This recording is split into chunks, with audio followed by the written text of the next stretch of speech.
"Get your black ass out of my seat, boy." Those were the first words Rebecca Palmer said as Darius Cole approached Seat 2A on Flight 932 from Seattle to DC. Not a greeting. Not an excuse.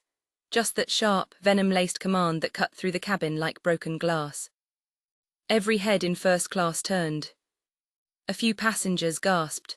Others looked away, pretending not to notice. Phones tilted quietly into recording mode, but no one spoke.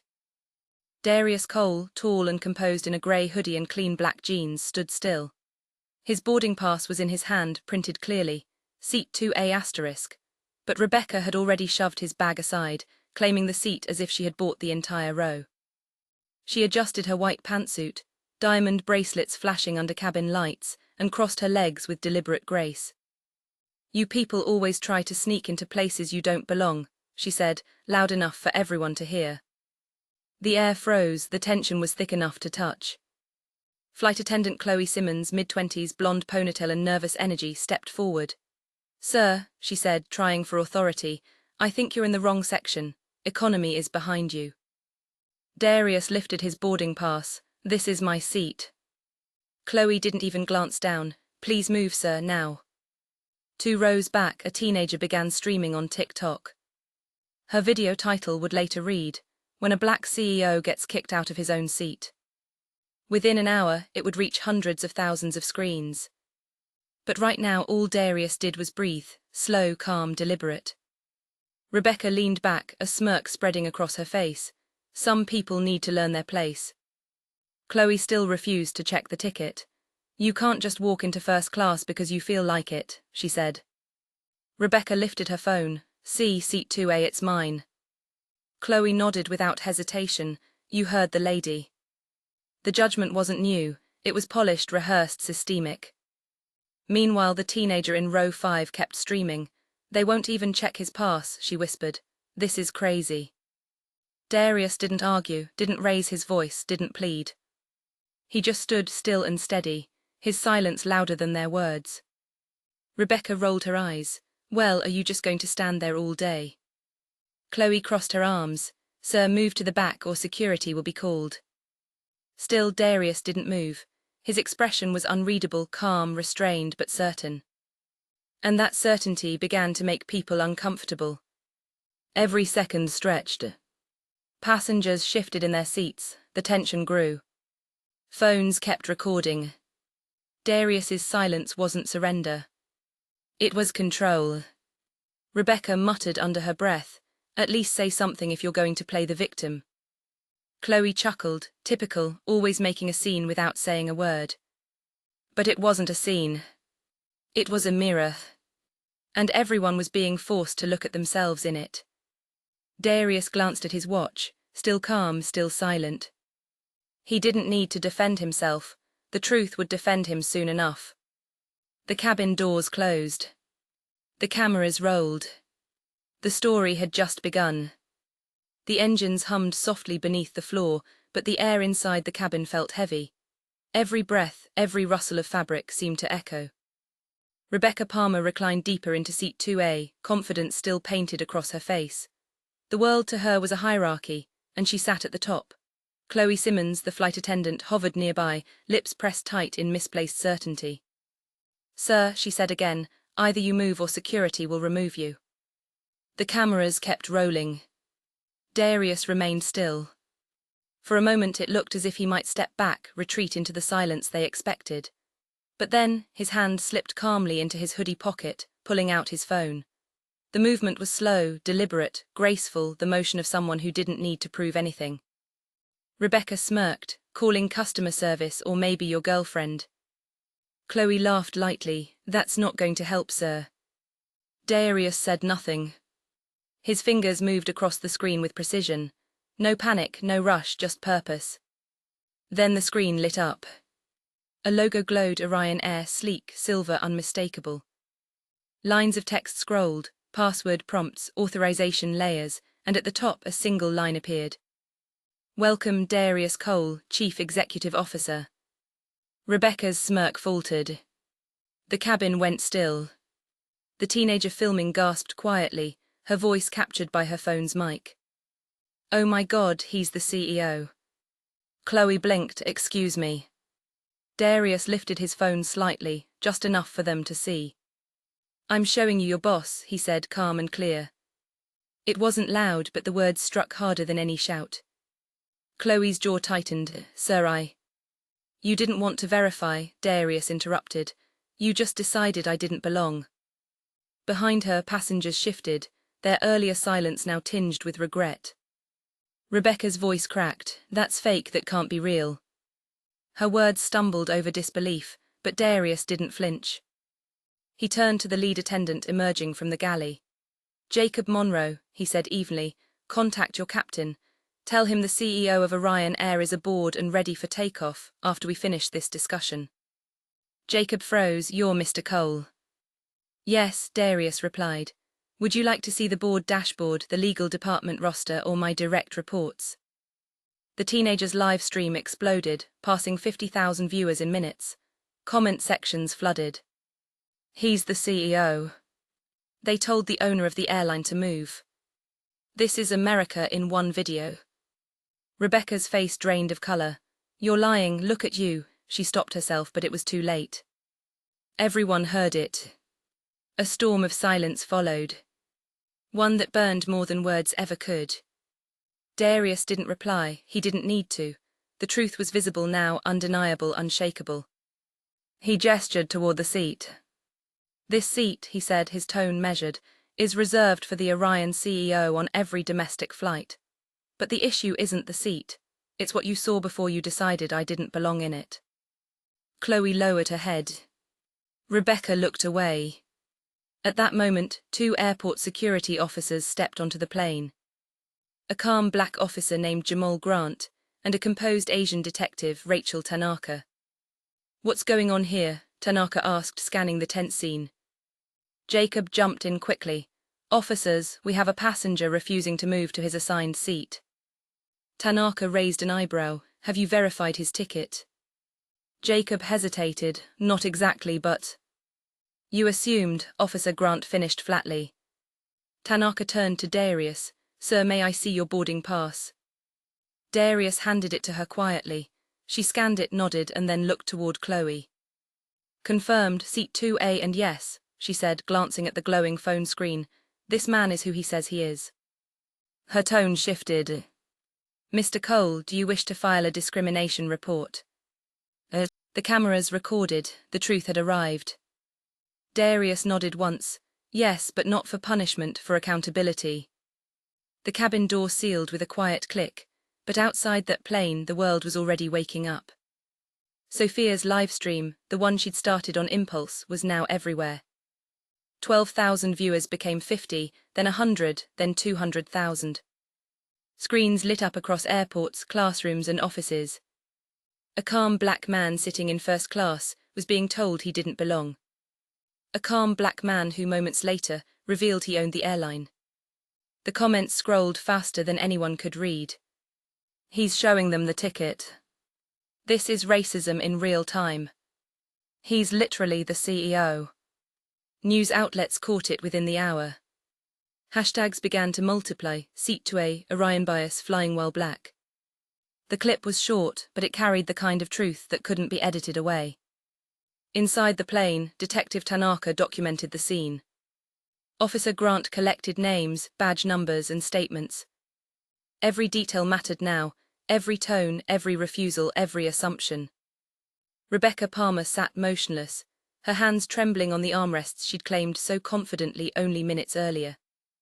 Chloe Simmons stood beside her, pale and silent. And Jacob Monroe, the lead attendant, kept glancing toward the floor, realizing too late what silence can cost. Tanaka's voice cut through the thick air. Mr. Cole, the incident is recorded and verified. Do you wish to press charges? Darius Cole shook his head slowly.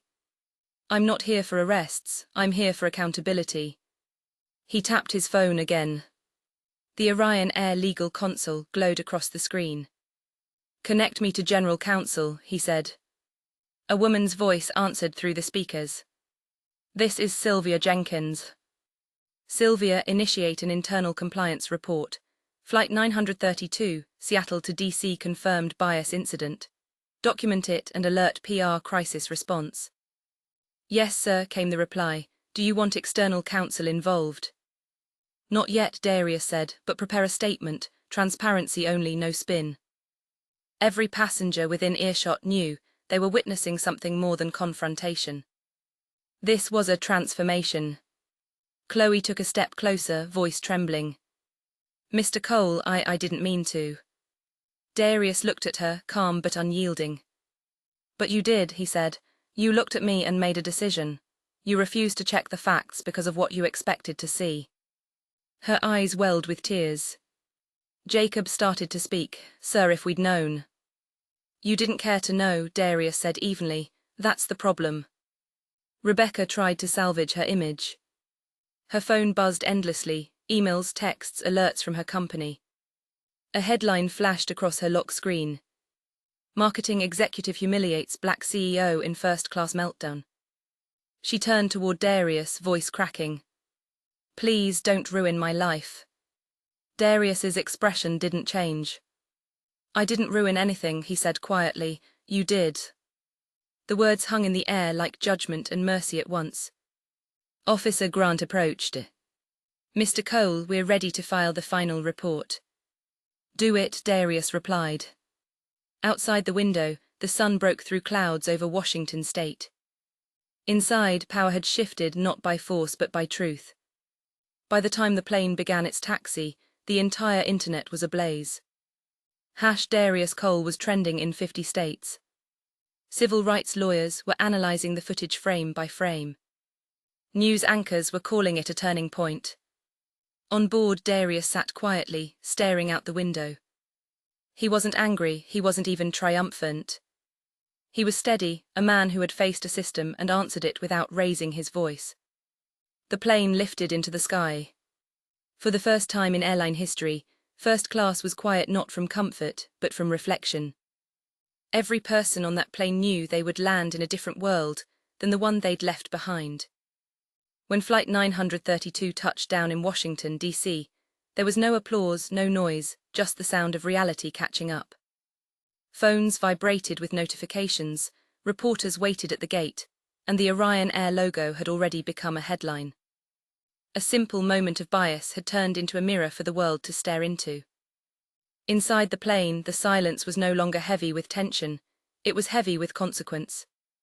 Officer Tanaka finalized her report.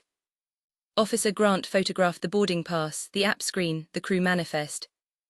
Then they stepped off the aircraft without ceremony, leaving truth in their wake. Chloe Simmons, who had once stood firm in authority, now stood trembling. She approached Darius Cole slowly, voice unsteady. Mr. Cole, I'm sorry. Her apology was thin but sincere. Darius looked up, calm as ever. Is this your first time assuming someone doesn't belong? He asked quietly. She hesitated, then shook her head. Then it's not a mistake, he said. It's a pattern, and patterns have consequences. He tapped his phone again. Within seconds, the Orion Air HR system synced with his command. The disciplinary actions were drafted in real time. Chloe Simmons, 6-month unpaid suspension, mandatory anti-bias training, psychological evaluation before reinstatement. Final warning status upon return. She read the email over his shoulder, tears filling her eyes. I can change, she whispered. Then start with listening, he replied. Jacob Monroe, the lead flight attendant, stepped forward next. He'd spent 12 years flying Orion Air, proud of his experience. But experience without empathy is just repetition. His punishment was swift. Demotion to ground support, salary reduced, 2-year probation under supervision. He exhaled slowly. You're right, he said, I trained them wrong. And then there was Rebecca Palmer. She hadn't spoken since the moment the truth came out. Now she sat still, phone glowing in her hand, a flood of missed calls, news alerts, and corporate messages. Her company's public relations director had texted 3 words that chilled her. Call HR immediately. Her entire career, built on image, polish, and perception, had unraveled in under an hour. She turned toward Darius, desperate. Please, she whispered, don't end me over one mistake. Darius met her eyes. "I didn't end you," he said. "I just stopped protecting the lie you built." She lowered her gaze, unable to respond. The world would speak for her now. As passengers disembarked, some paused beside Darius's seat, silent nods of respect, quiet apologies, a recognition long overdue. He acknowledged each one with a slight nod, not out of pride but out of grace. Outside the jet bridge, cameras waited. Security escorted him through the terminal, but there was no arrogance in his stride. He walked with the quiet steadiness of a man who didn't need to raise his voice to change the system. By evening, major news outlets were running the story on repeat. Black CEO humiliated on own airline, turns bias into reform. Panels debated it. Experts analyzed it. And across social media, millions shared a single clip. Darius Cole holding up his phone, calm, unshaken, as truth shattered entitlement. In corporate boardrooms across the country, executives watched and shifted uncomfortably. In classrooms, teachers replayed the video for students. In households, conversations began not about flights but about dignity. That night, Darius stood in his office, city lights flickering behind him. The world outside buzzed with reaction, outrage, and praise. But inside, he felt only one thing: resolve. He knew this wasn't just his moment. It was a movement. The sun rose over Washington, D.C., but the world was already different. In less than 24 hours, one act of quiet dignity had rewritten an entire conversation about power, perception, and belonging. Across social media, Darius Cole's face had become a symbol, not of outrage, but of restraint, intelligence, and strength. The clip had been replayed hundreds of millions of times, not because he shouted, but because he didn't have to. His silence had been the loudest voice in the room. Orion Air's headquarters was in crisis mode, but Darius wasn't panicking. He was planning. Inside the executive boardroom, a team of anxious directors waited for him to speak. No one could meet his eyes. When he finally spoke, his tone was calm, precise. "No company is defined by its mistakes," he said. "It's defined by what it does after them." Then, in front of cameras, he made history. Effective immediately, he announced, Orion Air is launching a new initiative, not a press campaign, not damage control. A promise. He called it the Dignity Program. Every customer-facing employee, from ticket counter to pilot, would complete quarterly anti-bias training, not a single session but 4 times a year. All aircraft would be fitted with body camera systems for flight crew, not to punish, but to protect truth. Each recorded conflict would be reviewed independently, not internally. And $40 million would be set aside annually for education, reform, and third-party audits. The boardroom was silent. Some executives looked uneasy. Others looked inspired. And Darius stood there, unwavering. "We can't control what people assume when they look at someone," he said, "but we can control what happens next." The announcement went viral again. Dignity Program began trending alongside Darius Cole and Seat 2A. Civil rights leaders called it one of the most significant corporate accountability moves in years. And the people who had once dismissed him, the ones who saw only a hoodie, not a CEO, were now learning what leadership truly looked like. But Darius didn't stop there. He reached out to other airline executives, urging them to join the reform. Within weeks, 2 major carriers followed. By summer, 5. By the end of the year, an entire industry had shifted. The viral moment had become a model. A single confrontation had become a case study in empathy. And the man once told to move to the back had moved the world forward. Meanwhile, those who had wronged him had changed too.